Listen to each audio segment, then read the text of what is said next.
Hola amigos, bienvenidos a este tiempo de la radio dedicado a la historia.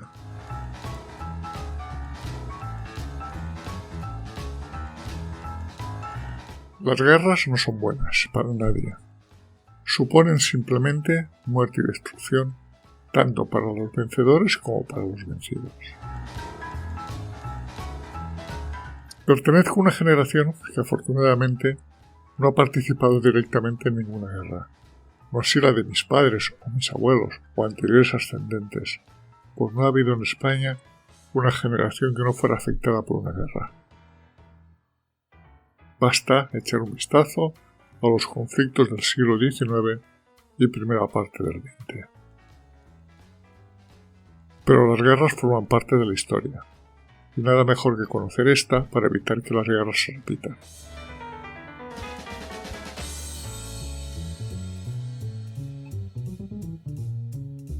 La Segunda Guerra Mundial permitió que algunas personas desarrollaran carreras militares extraordinarias.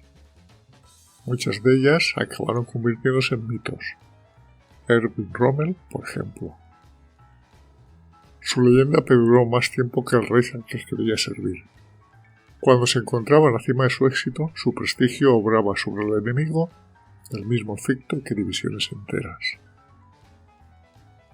En agradecimiento, Hitler lo convirtió en el mariscal de campo más joven de la Wehrmacht. Después, sin embargo, ganó las derrotas y al final la discordia.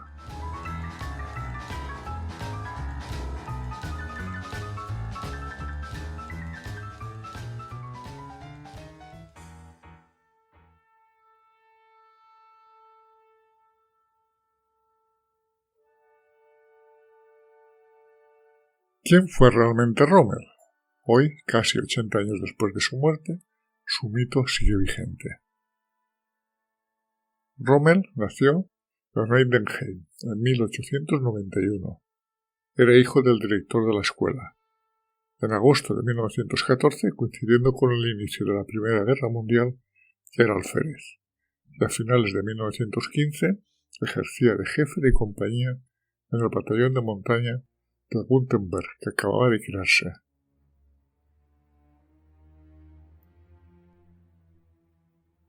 Aprovechando un permiso, se casó en 1916 con Lucy Mollin, a la que había conocido 5 años antes durante su formación en la escuela bélica de Gans. Formaron una pareja feliz, que convivió durante 12 años sin hijos, aunque en diciembre de 1928 nació al fin Manfred. Pero volvamos a su ocupación como jefe de una compañía del ejército. Aquella tropa de élite que mandaba intervenía en primera línea del frente. Así, a la edad de 25 años, a primera hora de la mañana del 24 de octubre de 1917, Rommel, al frente de un grupo de unos 500 hombres, rompió las primeras líneas de los italianos que ofrecían poca resistencia. Posteriormente, en la lucha por hacerse con la cima, Rommel optó por rodear las posiciones italianas haciendo recorrer a sus hombres senderos sumamente peligrosos, en contra de la orden de sus superiores que le habían ordenado retroceder. Al finalizar aquella jornada, su grupo había hecho importantes avances en el terreno y había capturado a más de 3.000 prisioneros. Había usado todo lo que posteriormente le daría su éxito como militar: presa, astucia, ambición, iniciativa, obstinación y, en caso de necesidad, ignorar las órdenes de sus superiores. El episodio relatado corresponde al asalto al monte Matterhorn y fue el episodio más destacado de la participación de Rommel en la Primera Guerra Mundial. Por tal hecho, el Kaiser Guillermo II entregó la condecoración Pour le Mérite a 2 oficiales, pero no a Rommel. Decepcionado por tal decisión, dirigió una carta por escrito a las autoridades, hasta alcanzar el gabinete militar del Kaiser, que en diciembre decidió concederle también a Rommel la condecoración. Poco tiempo después, la situación militar y política del rey había experimentado profundos cambios. La guerra había terminado y el Kaiser había abdicado. Rommel siguió siendo lo que siempre había sido, ni más ni menos que un soldado. Las potencias vencedoras de la Primera Guerra Mundial establecieron que la República Alemana solo podría contar con una fuerza armada de 100.000 hombres. Rommel tuvo suerte y pudo seguir formando parte del ejército.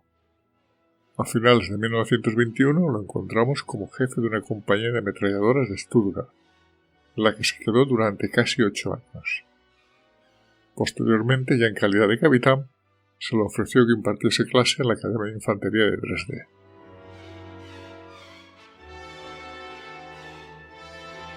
Se conoce muy poco la opinión que le merecía a Rommel el nacionalsocialismo, que por aquella fecha estaba dando sus primeros pasos, pues en calidad de oficial del ejército de la República de Weimar le estaba prohibido ejercer cualquier tipo de actividad política. No obstante, tampoco después del ascenso del poder de Hitler se incorporó a las filas del partido nazi, ni de ninguna de sus subdivisiones. Resulta difícil pensar que en los primeros años del dominio nazi no contemplase con buenos ojos la nueva forma de gobierno. Si un líder fuerte parecía valorar virtudes militares como la obediencia, la disciplina y el orden, ¿qué oficial sería capaz de reprochárselo? Sobre todo teniendo en cuenta las insostenibles condiciones que estaba viviendo el rey. Si Hitler aspiraba a sacudirse al fin las cadenas del Tratado de Versalles, ¿qué patriota podía oponerse a aquella declaración? Si el ejército se modernizaba y reforzaba, ¿qué podría tener en contra de ellos un soldado profesional como Rommel? En octubre de 1933, Rommel, que entre tanto había ascendido a teniente coronel, recibió la misión de dirigir como comandante de batallón un regimiento de infantería en Gotha, conocido como los Cazadores de Gotha. En septiembre de 1934, Hitler acudió a celebrar el Día de los Agricultores en Gotha, con la habitual pompa nacionalsocialista, incluyendo desfiles, discursos y paradas militares. El cometido que había recaído sobre Rommel en aquella jornada era capitanear una compañía de honor. Cuando Hitler llegó y pasó revista a las tropas, unos pasos detrás de él vemos a un Rommel con la espada en alto como jefe de la compañía de honores. Esta es la primera vez que ambos personajes coinciden.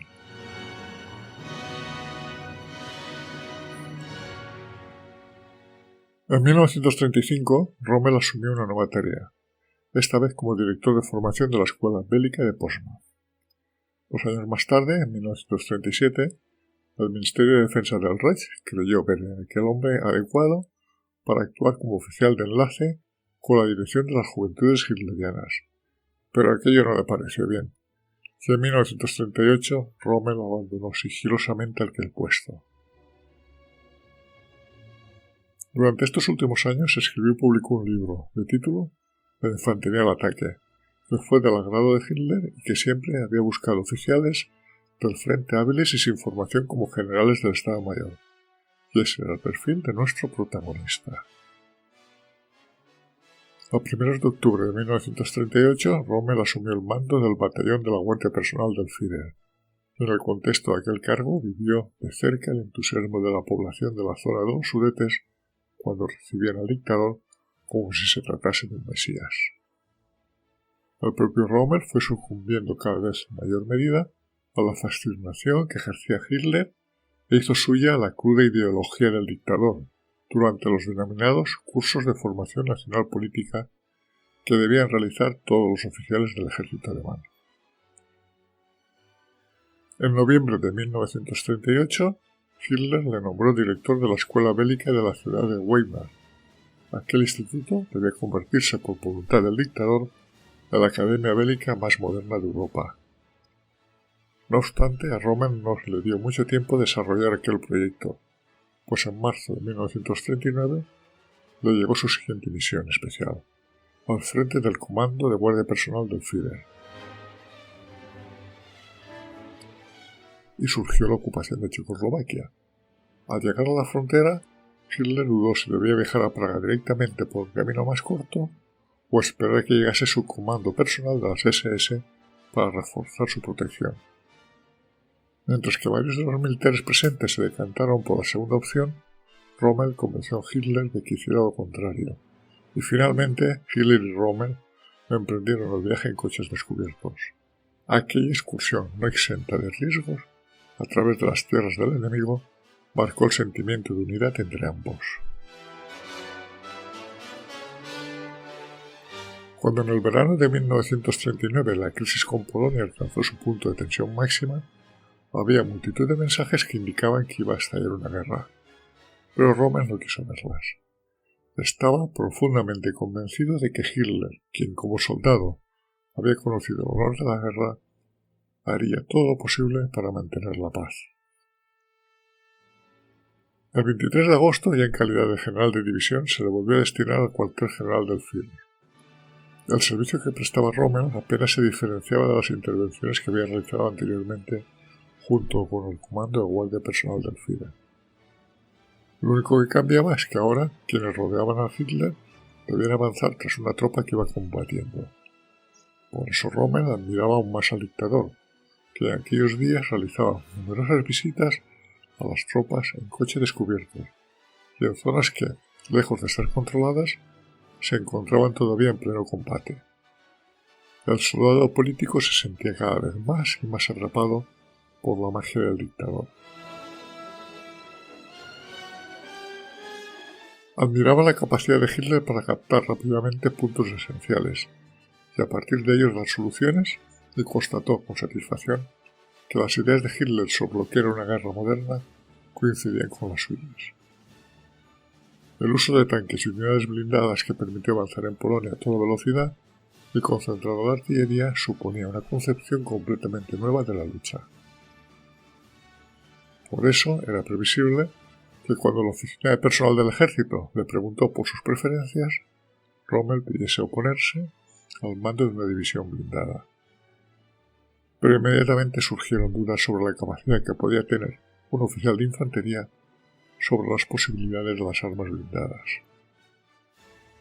Es probable que fuera el propio Hitler quien apoyó expresamente a Rommel para que consiguiera aquel destino, y quien le dio en febrero de 1940 el mando sobre la séptima división blindada estacionada en Renania. De este modo acabó dirigiendo una unidad de tanques que iba a ser la punta de lanza del ataque en el terreno occidental.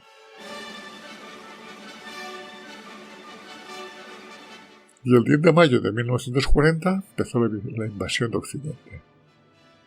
A diferencia de lo que solían hacer los comandantes de las grandes unidades militares, Rommel no desplegaba a sus hombres en la retaguardia, sino en la primera línea. Ya en el tercer día de los ataques, la vanguardia de la división consiguió cruzar la zona del bosque de las Ardenas, realmente impracticable, y alcanzar el primer objetivo, el río Mosa. 3 días después, la división atravesaba el río y se encontraba ante sí con la defensa francesa, la conocida como Línea Maginot, extraordinariamente sólida.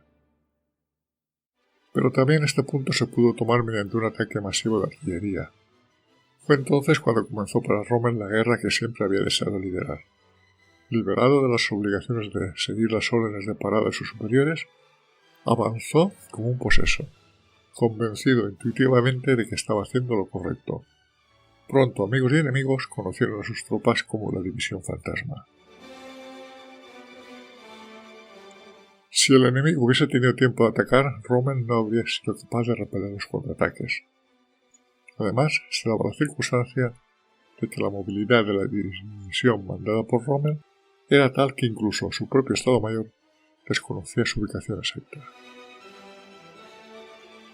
Pero este volvió a tener la suerte que acompaña a los osados.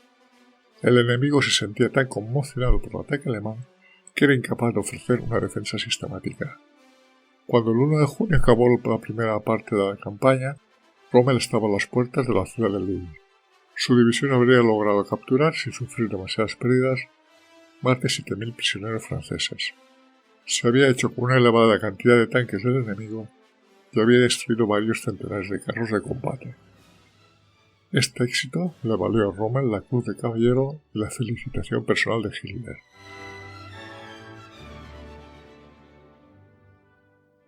Pero la popularidad también tiene su reverso.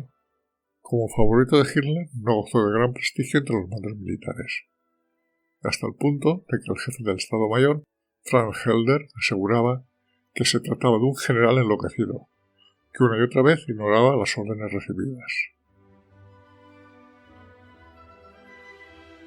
Tras la capitulación de Francia, se sumaron numerosas escenas en las que Rommel aparecía por primera vez ante una cámara de cine. En ese momento ya no era un personaje secundario. Pese a lo que se ha afirmado una y otra vez en la literatura sobre este tema, el Ministerio de Propaganda no tenía nada que ver con aquellas escenas. Antes, al contrario, Welbers criticaba las altas incorrecciones históricas y psicológicas en que se presentaban importantes carencias. Con todo, todavía no había estallado la euforia en todo Rommel. Goebbels no se dio cuenta hasta el año siguiente del incalculable potencial propagandístico de este militar. El 6 de febrero de 1941, Rommel fue elegido para dirigir un cuerpo de ataque alemán en el norte de África. 6 meses antes, Benito Mussolini había atacado Egipto. Sin embargo, la ofensiva italiana quedó pronto bloqueada por la defensa británica. Cuando en diciembre de 1940 las tropas británicas iniciaron una contraofensiva, las piezas que formaban el frente italiano fueron cayendo una a una como un castillo de naipes. En el intervalo de 8 semanas, los italianos tuvieron que retroceder 800 kilómetros hacia el oeste. 130.000 de sus soldados fueron capturados y se perdieron 400 tanques y 3.000 cañones. Temiendo sufrir una dolorosa derrota, al duque no le quedó más remedio que pedir ayuda a su aliado alemán. Hitler prometió asistirles, no solo por solidaridad, sino en buena medida también por su propio interés. Su apoyo podía evitar las amenazas de la capitulación de los italianos, que había tenido efectos en las potencias del eje. Además, su ayuda le serviría para contener a las tropas enemigas y sobre todo para causar un considerable impacto en las vías de suministro británicas abiertas en el Mediterráneo. Hitler anunció con fanfarronería a Mussolini que para apoyar a las tropas italianas enviarían al norte de África al general de tanques más audaz del que se dispone en el ejército alemán, lo que a menudo se ha interpretado como una prueba de la alta estima que le tenía el dictador a Rommel. No obstante, también es posible ver de un modo diferente. Roma parecía ser prescindible en la gran misión verdadera, el enfrentamiento con el bolchevismo. El norte de África había sido desde el principio para Hitler y los mandos militares alemanes un escenario de guerra secundaria. El mando superior del ejército indicó a Rommel que su tarea era exclusivamente defensiva. Se trataba de establecer una línea de defensa delante de Trípoli para detener el avance británico. Al impetuoso Rommel no debieron de gustarle aquellos planes. En el arte de la defensa se sentía fuera de su medio natural. Por eso Rommel ideó llevar a cabo una defensa de carácter ofensivo. ¿Un ataque en lugar de una defensa? Bueno, aquello sí que era más del gusto de Rommel. Cuando el 12 de febrero de 1941 Rommel pisó por primera vez el suelo africano, rebosaba confianza en sí mismo. Con toda su energía explicó a su escéptico oficial asistente, Heinz Schmidt, que avanzaría primero hacia el este, que después daría un giro a la derecha y que finalmente recuperaría las colonias alemanas perdidas tras la Primera Guerra Mundial. El desconcierto de Schmidt fue total. Rommel esperaba despertar aquel día sentimientos de sus enemigos en la contienda. Inmediatamente, después de su llegada, dispuso que se levantaran armazones construidos en cartón y madera que de lejos daban la impresión de ser tanques, aunque de cerca solo habrían asustado, en lo mejor de los casos, a los niños pequeños. Los pocos vehículos que envió de inmediato al frente arrastraban tras sí ramas y cadenas de hierro, por lo que levantaban tal cantidad de polvo que parecía que en realidad había un violento ejército dispuesto a atacar al enemigo. Cuando a mediados de marzo se recibieron en Trípoli los primeros tanques alemanes auténticos, Rommel organizó una parada militar en la que los vehículos debían dar varias vueltas a la manzana, con lo que consiguió hacer creer a los espías enemigos que disponía de unas fuerzas de combate con las que, en el fondo, no contaba. Sin embargo, es muy cuestionable que los británicos se dejaran intimidar por semejantes trucos de prestidigitador, pues ya los mensajes de las máquinas enigmas empleados por Alemania empezaban a ser descifrados. Por eso, los ingleses no llegaron a pensar que los pocos soldados alemanes desplazados en Libia supusieran una amenaza seria. Para el primer ministro Winston Churchill, la prioridad estaba entonces en Grecia, donde a finales de octubre de 1940 habían entrado las tropas italianas. Con la máxima celeridad posible, Rommel formó lo que se llamó el Cuerpo Alemán de África, más conocido como Afrika Korps. Ahora, en 1941, Rommel estaba oficialmente subordinado al Comando Supremo Italiano, que en realidad era el encargado de autorizar cualquier operación militar. Sin embargo, en la práctica, Rommel no se preocupó lo más mínimo por esta particularidad, como tampoco se sintió limitado por el Estado Mayor alemán, dado que se había protegido personalmente por el Führer. A mediados de marzo, Rommel, saltándose la torera a las órdenes del Estado Mayor del Ejército, decidió avanzar y dio orden de atacar. El primer tanto que se apuntó fue el de la toma de un pequeño fuerte en el desierto, llamado el Al-Ghaila. Fue una victoria sencilla, pues el fuerte estaba desocupado, pero la publicidad es la publicidad, y todos los medios alemanes presentaron la toma de el Al-Ghaila como si se hubiera sentado un gran golpe de enemigo. Para eso estaba Goebbels, maestro en manejar los medios de comunicación. La propaganda alemana había encontrado un nuevo tema de estrella: palmeras, minaretes, cielos y una sola nube, arena del desierto, oasis, rebases de camellos, sol ardiente y huevos que se frían sobre la chapa de los tanques. El exotismo de un continente extraño que hasta aquel momento los alemanes habían conocido fundamentalmente a través de las novelas de aventuras. Y a todo ello se unía la acción: tanques que embestían, artillería tronadora, ataques aéreos sobre posiciones enemigas, al fin, una dosis de suspense para el público que llenaba las salas de cine alemanas. Y en medio de todo aquello, siempre Rommel, con abrigo largo de cuero, indicando el camino a sus hombres, en coche descubierto, gesticulando, escuadrinando a lo lejos con la ayuda de unos prismáticos, cubierto de polvo, con sus gafas de aviador en el frente, dando órdenes, siempre Rommel.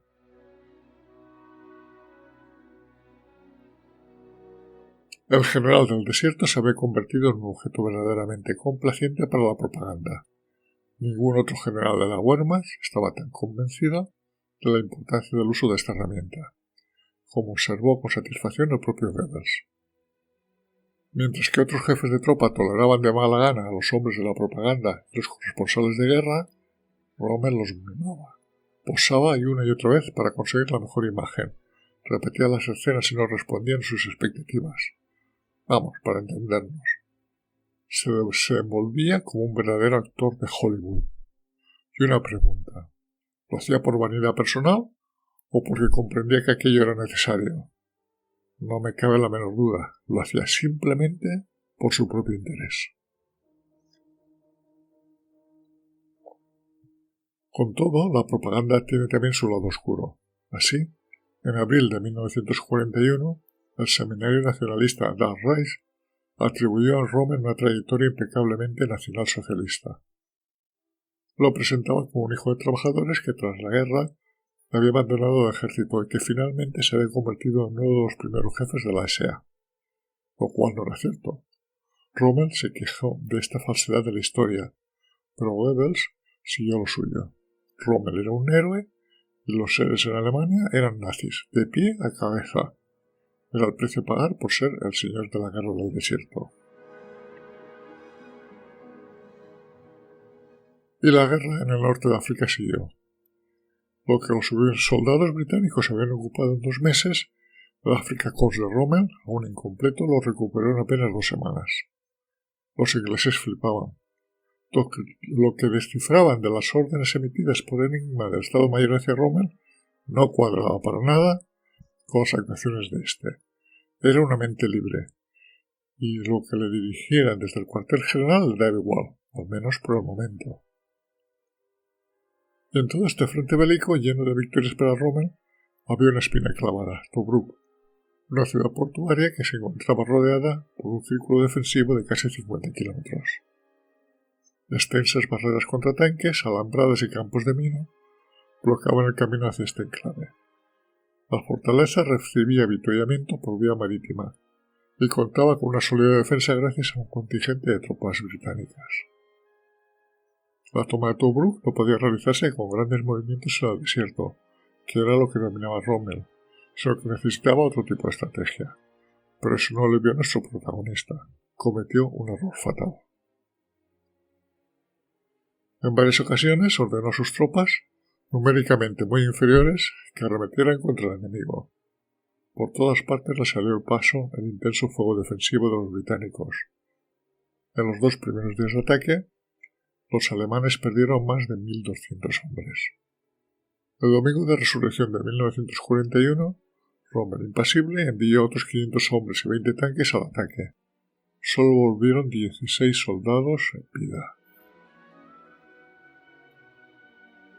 Y la actuación de Rommel llegó al Estado Mayor, que andaba por esas fechas ya un poco cabreado por el poco caso que hacía Rommel a sus órdenes, y mandó al teniente general Freydis Paulus a África, con el fin de detener a aquel soldado que se había vuelto loco, empleando para ello su influencia personal. Sí, amigo oyente, este es el Paulus que 1 año y medio más tarde entraría en los libros de la historia por el hundimiento de su 6º ejército en estado. La antipatía entre ambos quedó patente. Mientras que Rommel era un hombre de la tropa, Paulus presentaba al típico oficial de Estado Mayor de Generales que se mostraba siempre distante. Podríamos decir que ambos se odiaban y no llegaron a ningún acuerdo. Al final de este choque de personajes, Rommel quedó rehabilitado por decisión del Führer, imponiéndose al Estado Mayor, nombrándolo general en jefe del cuerpo blindado en África. El que manda, manda. A los británicos no les gustaba nada cómo iban sucediendo las cosas en el norte de África. No podían soportar que un general les diera en el hocico, y más un general mediático. Había llegado el momento de poner fin a la situación. Y para ello nada mejor que intentar quitar de en medio al general que tanto le estaba molestando. Idearon la operación Flipper. Un comando compuesto por 50 hombres partió de Alejandría el 10 de noviembre de 1941 en el interior de 2 submarinos, con el propósito de secuestrar o matar al hombre que tanto daño les estaba haciendo. Bajo la dirección del teniente coronel Geoffrey Case, los hombres de la operación Flipper llegaron en la noche del 18 de noviembre al edificio de Beda Litoria, la que se suponía que pernoctaba Rommel. Y sin embargo, la misión acabó siendo un fracaso. El comando se vio obligado a retirarse bajo el fuego del enemigo. La verdad es que Rommel ni siquiera se encontraba en aquel edificio. En realidad se había reunido en Roma con el mando superior italiano y no volvió al norte de África hasta el día siguiente. Así, el enfrentamiento en el campo de batalla siguió siendo el elemento que decidiría la guerra en el norte de África. Cuando aquel mismo 18 de noviembre las tropas británicas atacaron, encontraron ante sí un enemigo concentrado en los preparativos para la ofensiva y nada preparado para la defensa, iniciando las fuerzas británicas una fuerte ofensiva que hizo retroceder a las fuerzas de Rommel. El 31 de diciembre, las fuerzas alemanas se encontraban otra vez en Al-Haida, donde todo había empezado. ¿Fue realmente una victoria británica? Los historiadores no se ponen de acuerdo. En el desierto, unos cientos de kilómetros comidos al enemigo no suponen nada. Lo importante es la eliminación de las fuerzas enemigas, y eso Rommel lo salvó, pues organizó una retirada ordenada de las mismas. A finales de enero de 1942, Rommel sorprendió a los británicos realizando una contraofensiva con los medios de que disponía. Al igual que en junio del 41, se sucedieron los ataques relámpagos. Pronto los alemanes recuperaron extensas partes de Cirenaica, y una vez que llovieron las condecoraciones y los ascensos a quienes habían dirigido ya por aquel entonces el ejército blindado de África. Después llegaría el golpe maestro de la táctica de Rommel. Mientras el servicio de información británico creía que las unidades alemanas avanzaban hacia el este, el zorro del desierto estaba en realidad retrocediendo. Su objetivo real era Tobruk. A las primeras horas de la mañana del 20 de junio, los bombarderos en picado abrieron el ataque sobre las líneas de la defensa, entre las que lograron abrirse paso los alemanes. En la mañana del 21 de junio de 1942, la fortaleza ya era alemana. Tobruk no solo representó un nuevo impulso propagandístico para Rommel, sino que vino acompañado además de un nuevo rango, el de mariscal de campo. Se trataba del 5º ascenso en apenas 3 años. El militar pasó a ser definitivamente una leyenda viva, tanto entre amigos como entre enemigos.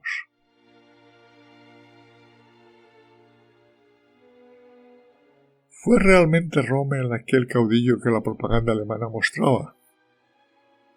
La realidad es que Rommel se apoyó en la información que obtenía del servicio secreto en El Cairo, de la Embajada de Estados Unidos, que diariamente mandaba a Washington información sobre los movimientos de las tropas británicas, y que Rommel disponía de ella con la misma velocidad a la que era emitida, y en consecuencia podía enviar a sus fuerzas exactamente donde era necesario. Así pues, cabe atribuir una buena parte de sus éxitos entre enero y junio de 1942 a aquella buena fuente de información. Había que perseguir a los británicos hasta el final. La diosa de la fortuna de las batallas solo se aparece a los héroes del campo una vez, y si no se la atrapa en ese mismo instante es difícil que vuelva a dejarse apresar. El posible avance de las tropas alemanas supondría la caída del Cairo, del canal de Suez, y el miedo comenzó a extenderse entre los británicos. Sin embargo, la fortuna de los guerreros les dio la espalda.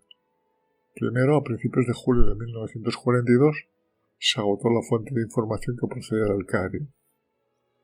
Poco después, Rommel perdió sus servicios de traducción al alemán de las noticias de los ingleses. Así, Rommel andaba a tientas en su intento de averiguar los planes del enemigo. Pocos días después, los escasos tanques que aún se encontraban en condiciones de participar en la batalla vieron bloqueado su avance en una estrecha franja situada entre el Mediterráneo y la depresión de Catara, en una estación de ferrocarril insignificante, cuyo nombre pasó a la historia, el Alamein.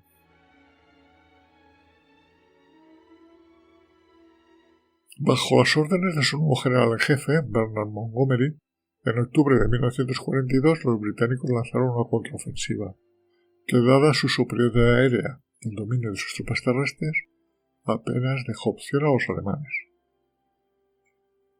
En aquel momento Rommel no se encontraba con sus hombres, sino en su patria, aquejado de problemas de salud.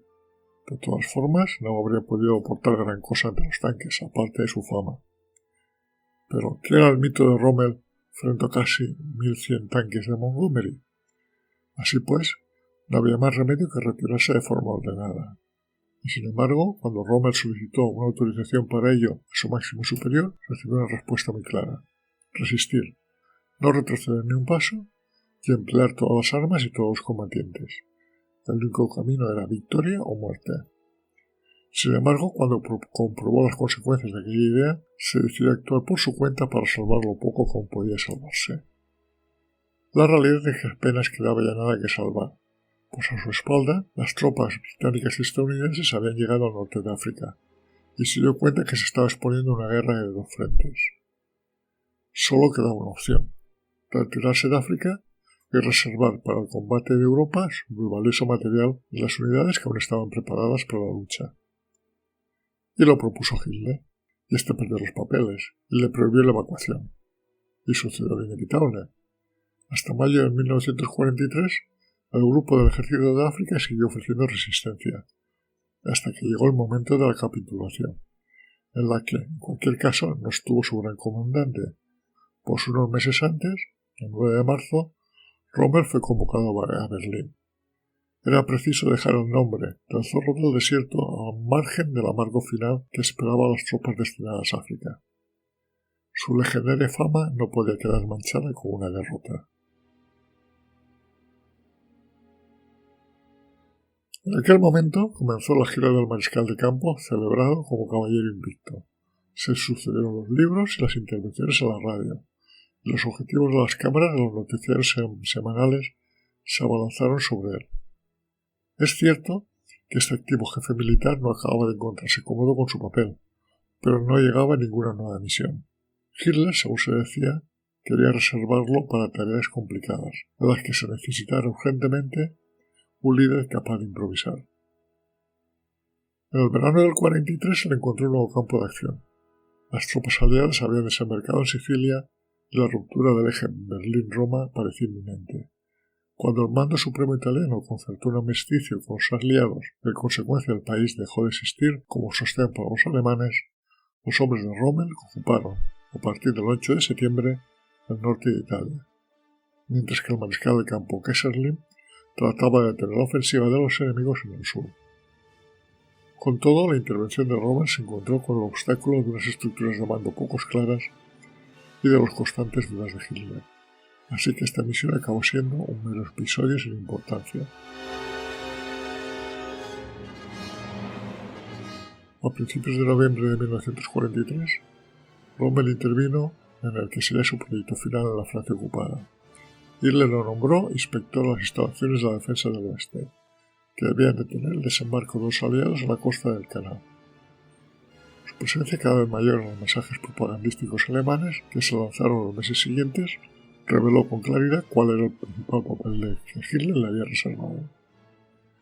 El mariscal de campo sería una especie de baza para el triunfo psicológico, que infundiría respeto para los aliados y extendería en el frente de la población civil de su patria la confianza en la victoria. Allí donde se encuentra Rommel, no hay nadie capaz de pasar. Rommel se dedicó con fervor a su trabajo de fortificación de casi 2000 kilómetros de línea costera, que los alemanes, de forma rimbombante, llamaban la muralla del Atlántico.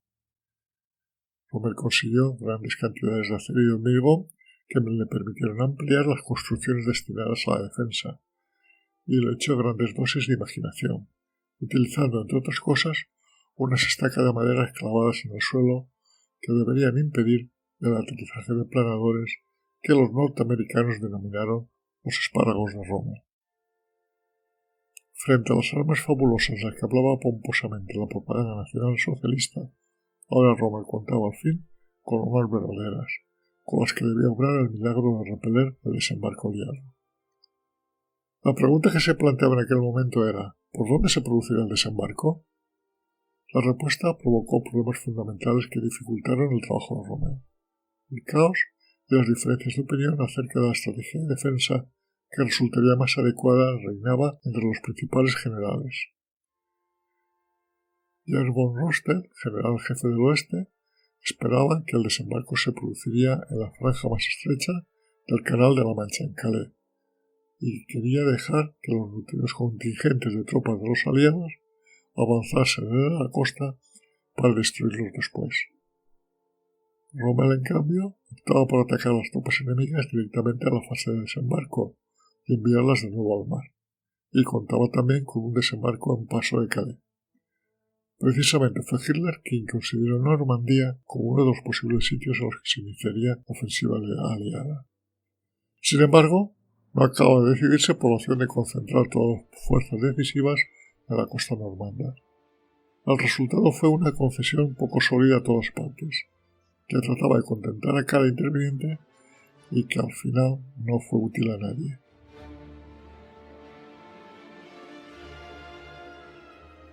Cuando a la primera hora de la mañana del 6 de junio de 1944 comenzó el ataque de los aliados en Europa, Rommel se encontraba en casa con su familia. Los meteorólogos habían previsto un tiempo horrible, que parecía excluir la posibilidad de que se intente el desembarco en los siguientes días. El mariscal de campo no regresó a su cuartel general hasta la noche de ese día. Por aquel entonces se habían desperdiciado ya varias horas muy valiosas, porque los responsables eran incapaces de ponerse de acuerdo entre sí. No sabían discernir si aquello era simplemente una maniobra de distracción o el golpe final que esperaban. Cuando finalmente quedó claro que estaban enfrentados a un ataque, ya era demasiado tarde. Las tropas de desembarco de los aliados habían ocupado ya varias cabezas de puente extensas, mientras que los violentos ataques de la aviación impedían que los tanques se acercaran a los tramos amenazados en el frente. En los días posteriores, Rommel se dio cuenta que era imposible detener el avance de los aliados occidentales. Empezó a madurar la idea de que aquella situación tenía que intentar establecer negociaciones con las potencias del oeste, con el fin de acordar un armisticio en Occidente, para a continuación dirigirse hacia el este y enfrentarse al bolchevismo, considerando como una amenaza para toda Europa. Actualmente sabemos que la esperanza de abrir un hueco en la coalición contra Hitler era en aquel momento completamente vana. No obstante, hombres como Rommel veían en esa idea la última oportunidad para evitar el temido hundimiento del Reich alemán. En una conversación que Rommel tuvo con Hitler el 17 de junio, el mariscal de campo nos manifestó que era preciso encontrar una salida política para el final de la Guerra del Oeste. A Hitler esto no le sentó nada bien, y empezó a fantasear sobre sus armas de represalia para bombardear a largas distancias, y los cazarreactores, con los que se lograría cambiar el curso de la guerra en poco tiempo.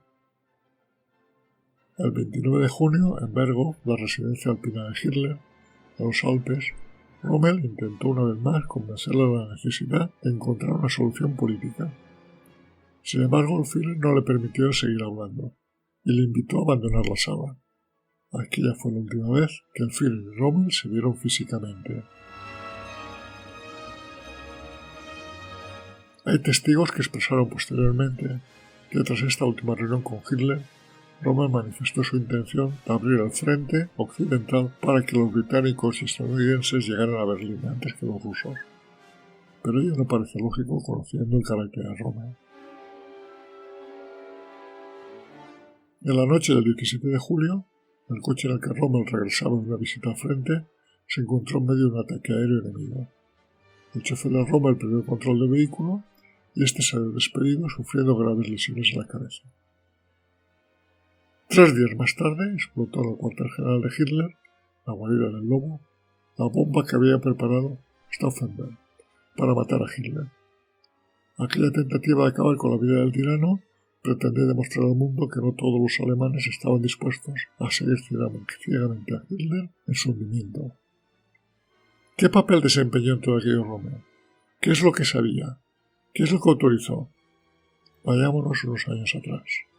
En 1943, Rommel tuvo las primeras noticias, a través del alcalde de Stuttgart, de que en Alemania existía un círculo de resistencia contra Hitler. Una conversación que mantuvo con Rommel en febrero del 44 le informó de las cámaras de gas y de los fusilamientos masivos que se estaban llevando a cabo en el este, y le exigió que se mantuviese disponible para la evacuación del Reich. Otro conspirador, Karl Werthefer, exalcalde de Leipzig, en aquel momento líder de la resistencia civil contra Hitler, esperaba poder incorporar el factor Rommel al golpe de Estado que estaba preparando. Aunque aquellos muchos conspiradores al mariscal de campo era el hombre del Hitler, lo cierto era que si se lograba traer a aquel popular héroe militar, se conseguiría aumentar considerablemente la base de apoyo entre la población. Los rebeldes, que también ansiaban sellar la paz por separado con el oeste, estaban convencidos de que Rommel era la persona adecuada para entablar negociaciones con las potencias occidentales.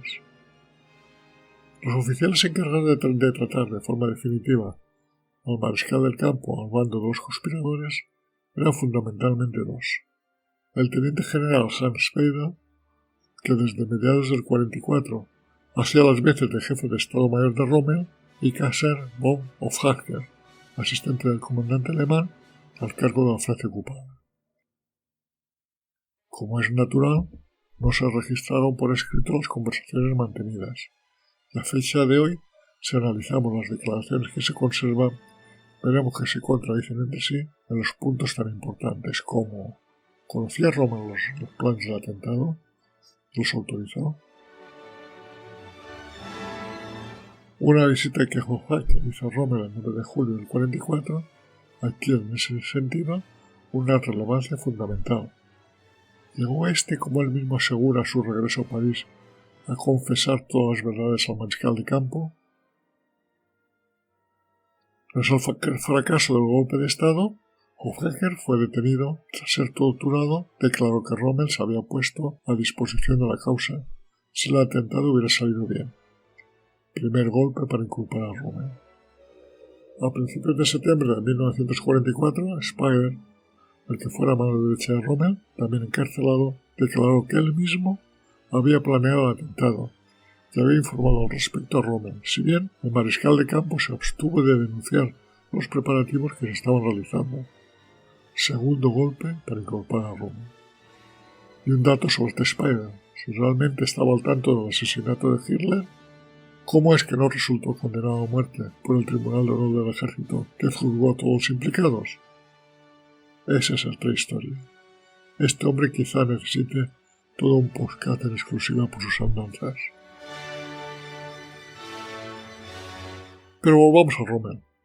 Mirando las cosas con la perspectiva que da el tiempo, nos resulta realmente impensable que la idea de anular a Hitler no hubiera llegado a sus oídos, aunque otra cosa muy distinta es que aprobara dicho hecho o participara directamente en el mismo. Lo que sí tenemos claro es lo que supiera se lo cayó.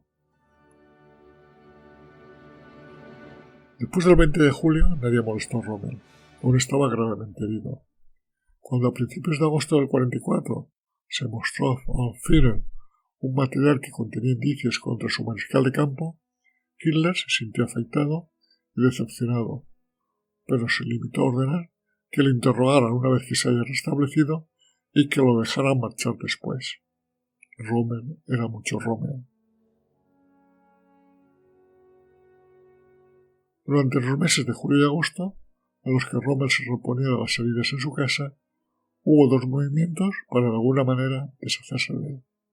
Uno provenía de la rama política del partido nazi, en boca de su máximo representante, Martin Bormann, que nunca había hecho muchas migas con Rommel, y que llegó a decir a Hitler que Rommel era un derrotista y que decía a todo el que se le acercaba que la guerra estaba perdida. Otro procedía del propio Estado Mayor del Ejército, lugar en el que Rommel también tenía muy pocos amigos, y que procedía del general Hall, en el sentido de calificar también a Rommel como un miembro activo del complot que se había tramado para asesinar a Hitler. Ante estos acontecimientos, Hitler convocó a Rommel a una reunión en Berlín el 7 de octubre de 1944, pero este se negó a viajar, alegando que su estado de salud aún era delicado.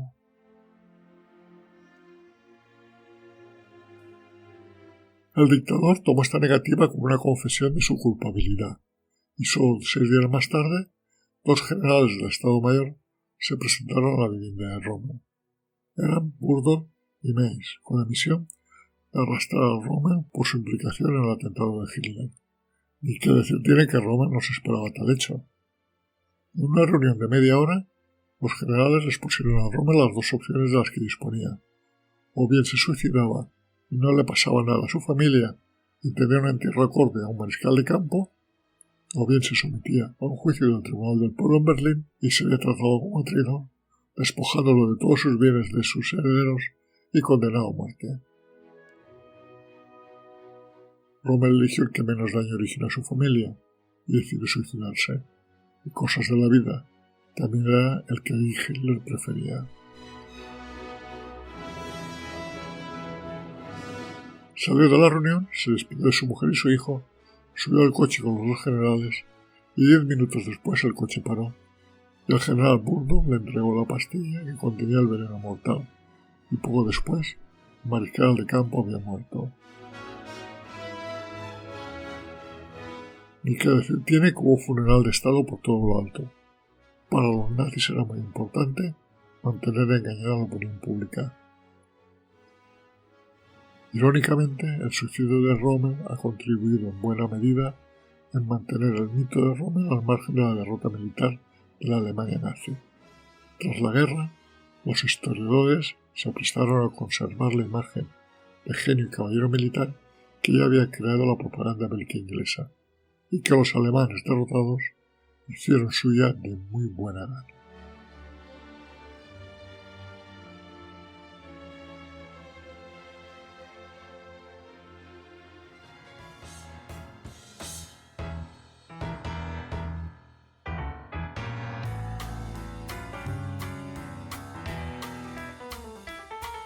Si estás interesado en otros temas de historia, nos puedes seguir en YouTube en el canal Desde mi Retiro y en iVoox, Spotify y Google Podcast en el canal Un poco de Historia.